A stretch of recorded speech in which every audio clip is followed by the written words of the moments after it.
us to look this morning at the words that we speak and the word we should speak, word with a capital W. So, Father, we just thank you for this great morning, oh God. We thank you for your presence in this place, Lord. And as I speak your word this morning, I pray that it will take root in everyone's heart, that it will grow and become fruit, oh God. And we thank you for that, Father, in Jesus' mighty name. Amen and amen. So just recently, 3 weeks ago, I think, Yudvi reminded us that God is better and greater and more powerful than we can think. And Sipe followed it up the following week by talking about the fear of the Lord. And sometimes our fear is unhealthy of the Lord, and it keeps us away from him instead of drawing us closer to him. And then Pastor Jan last week reminded us that we need to cross over from the old era into the new, that we must bring heaven down to earth, because that is what God wants us to do. So do you remember also that Pastor Jan said last week that there are big changes ahead of us? And I think I would like to agree with him. There's not only changes in our church, but in this country and in this world. And we have to be ready for it. We have to know that there will be challenges and that they will shake us sometimes to the core. And if we are not strong in the Lord, then those challenges will break us. And that's why we, as the leadership of the church and those who are preaching, want to equip you. It is our job to equip you, to prepare you, to teach you how to come into the presence of the Lord. And for some of you, it is easy because you already have a great relationship with the Lord. You study his word. You spend time to get to know him. You learn to listen to his voice.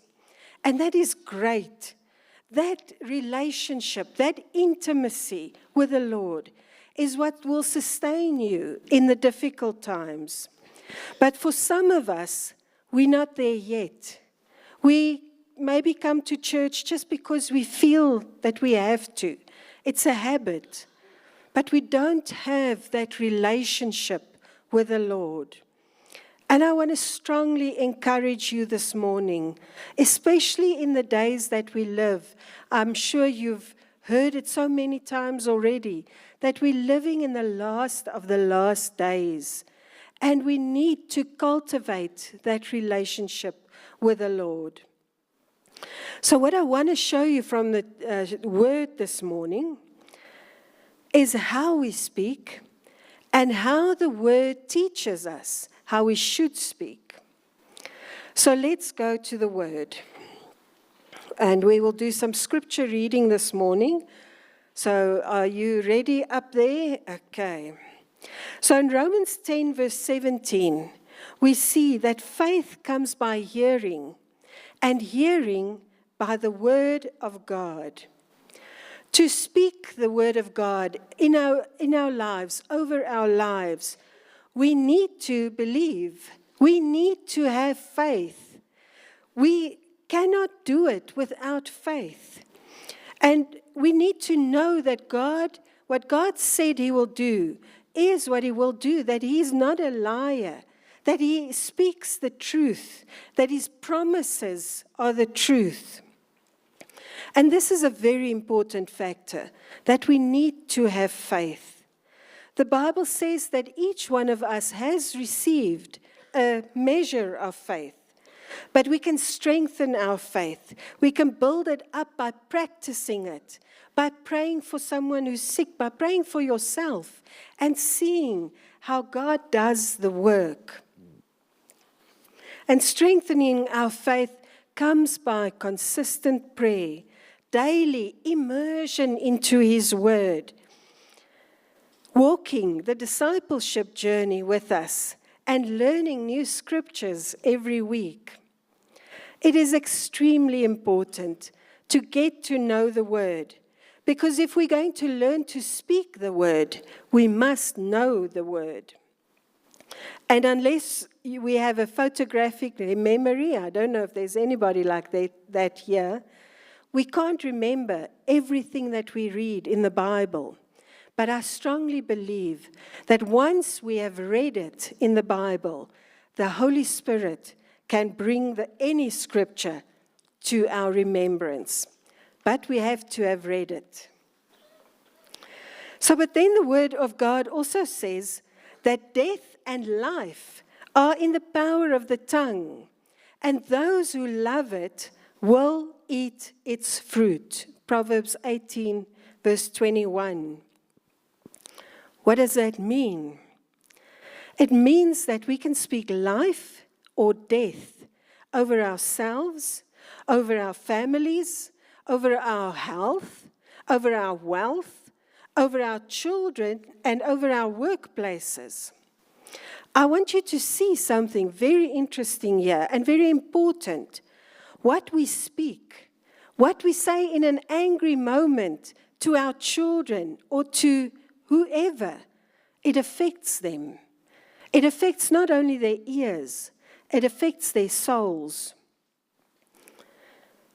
In other words, they learn to withdraw or to hide from hurtful words, or they learn to deal the same as what they receive.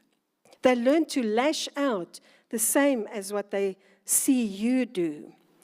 But it not only affects them in the natural, it affects their spirits as well.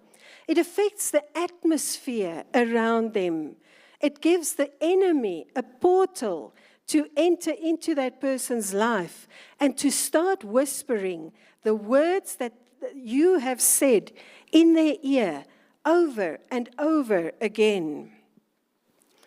But it not only affects that person, it affects the person who said it too. Because that's what the scripture means. Those who love it will eat its fruit.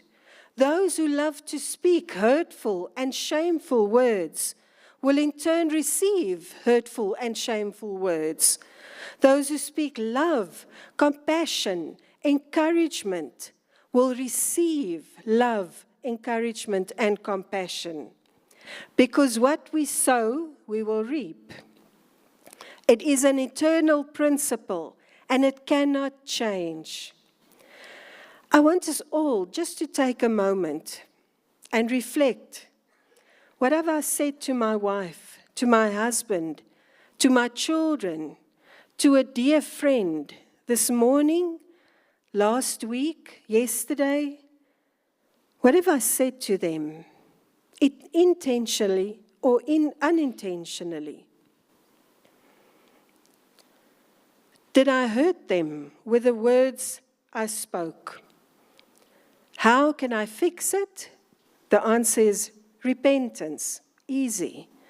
Repent before the Lord and to that person that you hurt. And you may say to me, it just slipped out, man. That person made me so angry that the words just slipped out. No. We must learn to keep a guard in front of our mouths. We must learn to think before we speak.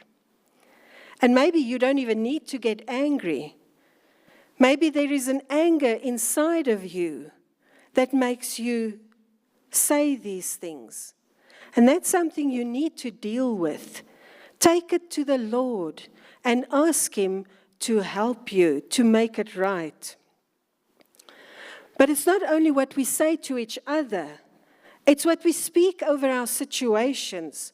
It's over our community sometimes. And as we heard this morning, over our South Africa as our country. You know, sometimes the bad words come so easily. The negativity in us comes so easy. And we speak those words. We say to someone, this country is going to the dogs. You know, those words stay in the atmosphere. that negativity affects the atmosphere. And for instance, if I say to Sipe, that Yudvir, he's a bad guy. He says he's a Christian, but he's corrupt. You must just watch out for him. In your dealings with him, just watch out. Sipe never met him, but already he has formed an opinion about him. Whether what I said was wrong or right, he is going to look at Yudvir not the same as what he used to, or what he would have done if I had not said it. So I want you to really begin to notice what you say to people. I heard the story this week of a young boy, about 12 or 13 years old, who said to his teacher last week, he's looking forward to Tuesday, the 30th of June. And as young children are, he spoke impulsively, because then he saw across from the room that a girl hung her head, and he realized that she's a foreigner and that he actually hurt her by his word. He actually likes this girl, but he hurt her by saying these things.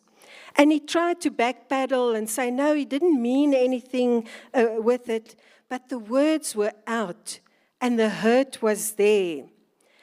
And what amazed me about this is, why would he even care? He's 12 years old. Why? I don't know, at my age, 12 years old, I wasn't thinking of politics and things. I was into playing and playing with my friends.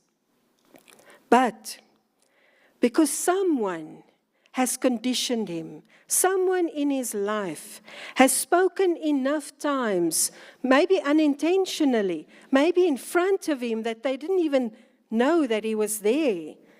But they said it enough times that he would see foreigners as bad people, as people to be chased back to their own country. Never mind whether they've been living here years and years and years. So inciting violence and excluding a certain group of people is not how the word says we can change our country. So how do we change what we say? How do we learn to speak the word of God?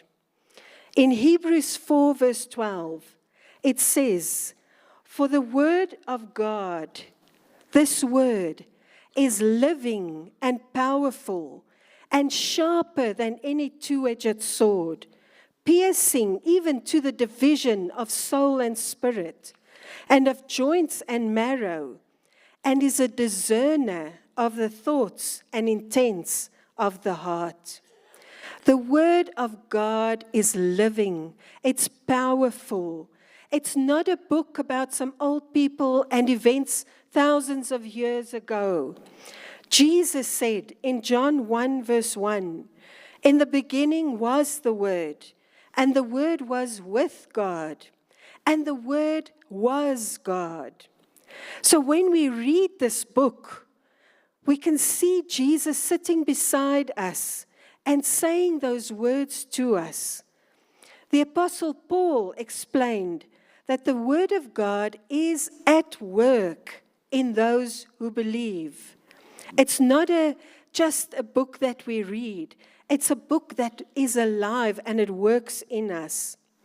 The Lord said to Jeremiah, is not my word like a fire and like a hammer that breaks the rock in pieces? And Paul told Timothy, all scripture is breathed out by God and profitable for teaching, for reproof, for correction, and for training in righteousness, that the man of God may be complete, equipped for every good work. If we allow God's word to do its work in us, it will change our character and our behavior. God's word not only cuts our own hearts, it cuts that rot and that hardness and the hidden thoughts and secrets that should not be there. But it is also an effective weapon that we can use against the attacks of the enemy. Isaiah 55 verse 11 says, "So shall my word be that goes forth from my mouth. It shall not return to me void, but it shall accomplish what I please, and it shall prosper in the thing for which I sent it." When we speak the word of God in faith, we know that it will work. It will not return to the Lord, but it will accomplish that which it was sent forth to do. Instead of speaking our own words and our own thoughts, we begin to speak the word of the Lord over our circumstances. And then we can be assured that we are praying right, that we are not praying the wrong things, because praying the wrong things might feel as if our prayers are not answered. Many years ago in the business, we were going through a tough time with the finances in the business, and I saw how it affected my husband. So I started praying, "Lord, help us to sell this business." I just wanted to get rid of that which was causing my husband grief and causing him stress. But meanwhile, he was praying, "Lord, help me to get through this time. Help me to build up this business so that it is profitable again." Well, God answered his prayer.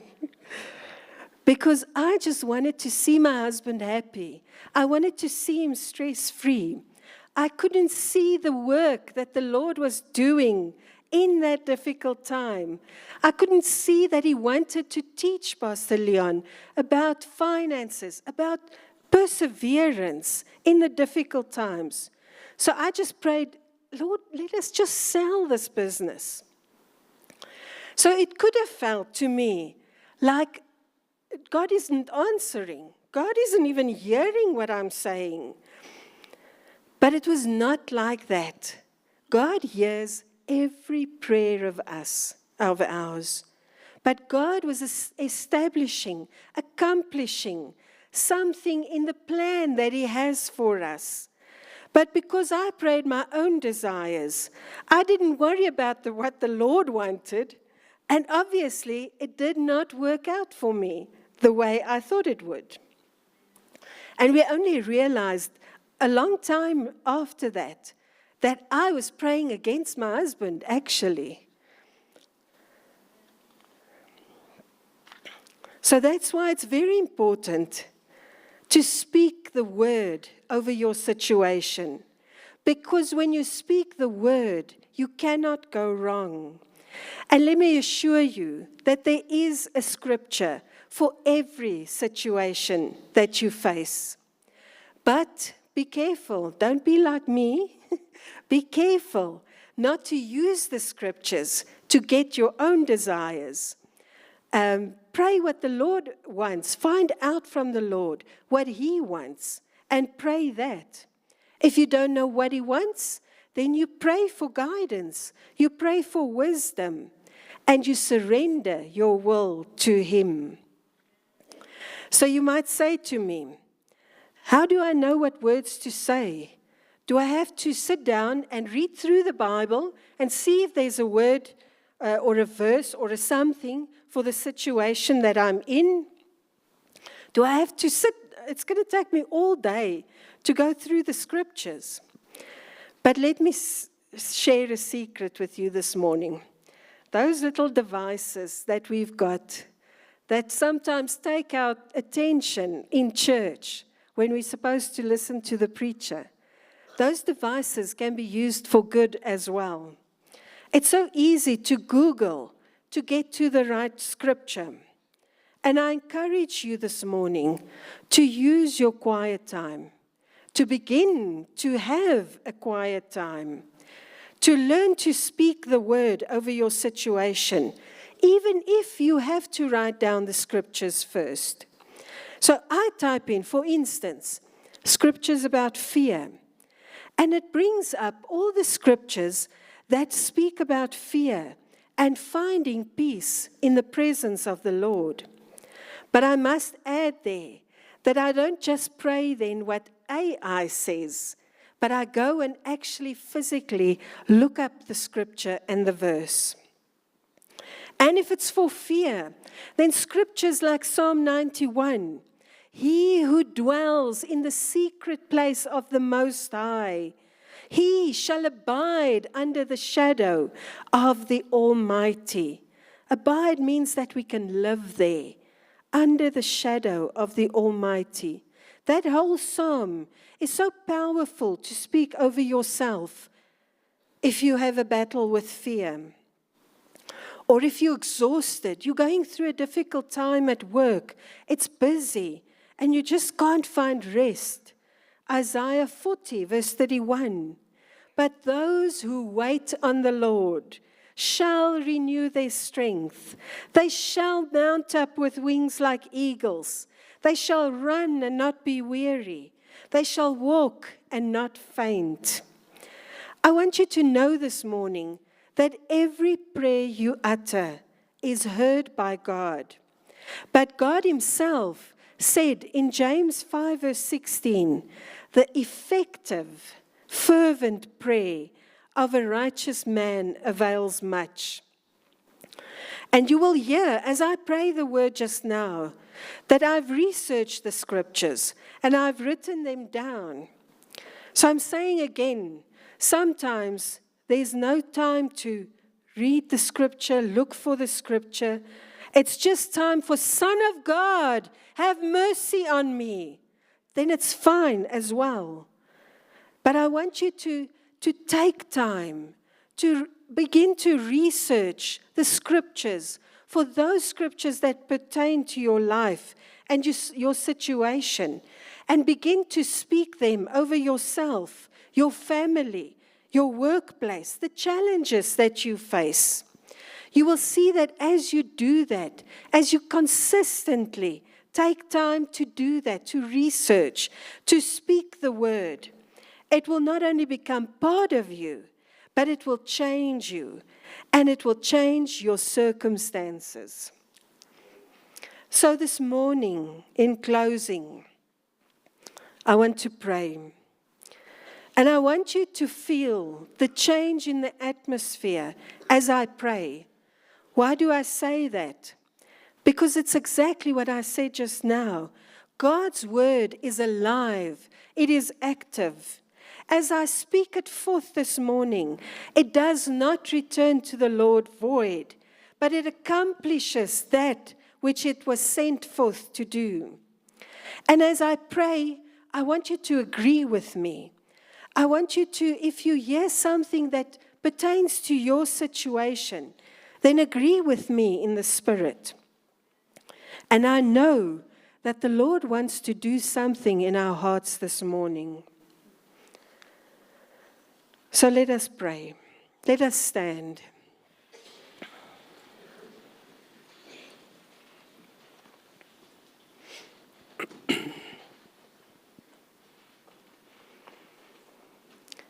Father, I come to you in the name of Jesus this morning.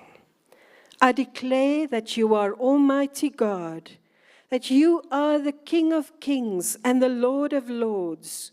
You are the great I am, the Alpha and Omega. I stand in awe of your presence this morning, Lord, in this place.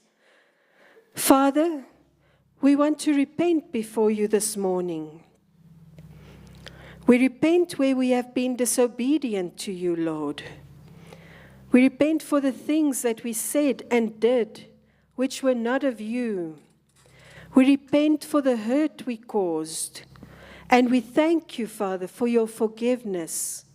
We thank you, Lord, that by your grace, even right now, times of refreshing come over us as we stand in repentance before you, Lord. Your word says, O God, that when we are scared, We can dwell in the secret place of the Most High. Help us, Lord, to abide under the shadow of the Almighty. I declare that you are our refuge and our fortress, my God. In you we will trust. Surely you shall deliver us from the snare of the fowler and from the perilous pestilence. You shall cover us with your feathers, and under your wings we can take refuge. Your word says that you have not given us a spirit of fear, but of power and love and of a sound mind. And so I speak to you, spirit of fear, this morning, that you have to leave and not come back in the name of Jesus. I speak power and love over every mind, and I declare that we will look to you, O God, the author and the finisher of our faith. Father, this morning I bring every person before you who does not have a job, who might be losing their job, or who are in financial difficulty. I declare over them that your word is yes and amen. You have promised that you will look after us, Lord, that you will supply all our needs according to your riches in glory. I declare that we will seek your kingdom and your righteousness, and we will trust that all these other things will be added to us. I know that you have created each one of us with a plan and a purpose, and you have good thoughts towards us, Lord. You have a future and a hope for each one of us, and therefore we rest in your divine purpose over our lives. Help us to rest in your promises and strengthen our faith, Lord, as we diligently follow where you lead us. I speak healing over every sick body here today and those who cannot be here this morning. Your word says that you have taken out sicknesses and diseases upon you, Jesus, and by your stripes we are healed. Therefore, I command the spirit of infirmity to leave right now in the name of Jesus. Every cancerous cell, every malfunctioning muscle, flesh or bone, we command you to come into alignment with God's word over you. We claim your healing power over our bodies today, in Jesus' mighty name. I pray over this beautiful nation of South Africa, Lord. I pray for your divine wisdom for our leaders. I pray that our leaders will walk in righteousness and in the fear of the Lord. I pray that righteous men and women will rise in the government who will know how to give wise counsel. We come against the work of the enemy in this nation to incite violence and fear and to disrupt and destroy this country. We pray for your protection over every person, every neighborhood, every business this coming week in Jesus' name. We declare that peace will reign in Jesus' mighty name. Father, I pray for every marriage and every family here today, oh God. I pray for a hedge of protection around every family. I pray for marriages, Lord, that we will honor and love and protect our partners as we have vowed before you, O God. Help us to remember and apply 1 Corinthians 13, that love is kind, love does not envy, it is not puffed up, and it thinks no evil, O God. So I pray over every man, over every woman, and every child here today. I pray, Lord, that we will know who we are and whose we are. I declare over everyone in this place today that you have made a covenant with us, that your Spirit is upon us. Your words which you have put in our mouth shall not depart from our mouth, nor from the mouth of our descendants, nor from the mouth of our descendants' descendants. We claim the generations after us this morning, O God. Lord, we declare that they will not be lost, but they will know the Lord their God as we teach it to them, Father. May we speak what you give us to speak, O God. May we do what you give us to do, Lord. May we walk in obedience to you and not in disobedience. May our lives be transformed by the work of the Holy Spirit in us. And may your word never depart from our mouths as we meditate in it day and night. Thank you for loving us. Thank you for choosing us. Thank you for appointing us, O God. Thank you for your divine favor over us, for making us royal and holy, Lord. We bless you, Lord, this morning. We bless you, O God. We enter your gates with thanksgiving and your courts with praise. We give thanks to you and we bless your name, Lord. For the Lord is good. His steadfast love endures forever, and his faithfulness to all generations. In Jesus' mighty name, we thank you, O God. Thank you, Lord. Amen and amen.